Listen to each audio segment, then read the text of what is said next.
আসসালামু আলাইকুম। আমি Mohammad Zahir Ahmed Papon, delta medical college, dental unit. তো ঈদ মোবারক।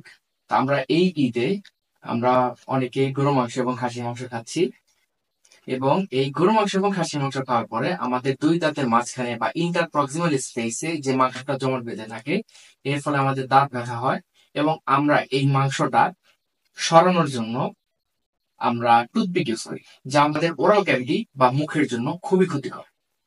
এছাড়াও আমরা অনেক সময় খাবার গ্রহণের ফলে আমাদের পোস্টেরিয়র টিপ বা মোলার বা প্রিমোলার দাঁতে বা সামনের দাঁতেই খাবারের কণাগুলো জমে থাকে। এগুলো আমরা অনেক সময় ব্রাশ করার পরেও ঠিকভাবে যায় না। তো এগুলো ঠিকভাবে যাতে চলে যায়, এর জন্য আমরা ডেন্টাল ফ্লস ইউজ করতে পারি।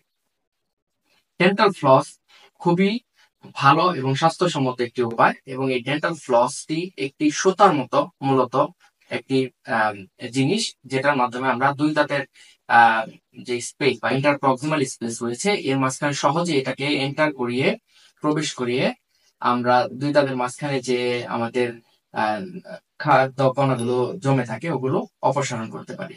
তো এখন আসি ডেন্টাল ফ্লসের টাইপ। বাজারে বিভিন্ন কোম্পানির অনেক রকমের টাইপ রয়েছে এই ডেন্টাল ফ্লসে।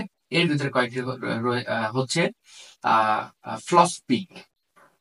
এই ফ্লস পিকটা হচ্ছে মূলত লম্বা থাকে, এবং আহ, আমাদের দুই দাঁতের মাঝখানে এবং বিলো দা গাম, মানে আমাদের এই জিঞ্জিভার বা গাম লাইনের নিচের যে ক্যালকুলাস কিংবা এই পাথর জমে থাকা, এগুলোকে অপসারণ করতে পারে। তারপর রয়েছে হচ্ছে সাতিন টেপ। এই ফ্লসটি মূলত পোস্টেরিয়র টিথের জন্য আমরা ব্যবহার করে থাকি, এবং এগুলো পোস্টেরিয়র টিথের যে ওয়াইড পোর্শন বা প্রশস্ত অংশটা রয়েছে, এর ভিতরে যে খাদ্য কণাগুলো জমে থাকে ওগুলো আমরা অপসারণ করতে পারি। এরপর রয়েছে সুপার ফ্লস। সুপার ফ্লসটি মূলত আমরা যে পেশেন্ট গুলোর অর্থোডন্টিক ট্রিটমেন্ট নিয়ে থাকে বা আঁকা বাঁকা দাঁত সোজা করার জন্য যে ব্রেসেস পরা থাকে, তারা এই সুপার ফ্লসটা ব্যবহার করতে পারে। এবং রয়েছে রিবন ফ্লস। রিবন ফ্লসটাও আমার ফ্লস পিকের মতো আমরা ব্যবহার করতে পারি। এটি আমাদের মূলত পোস্টেরিয়র বা অ্যান্টেরিয়র টিথের ক্ষেত্রেও ইউজ করতে পারি।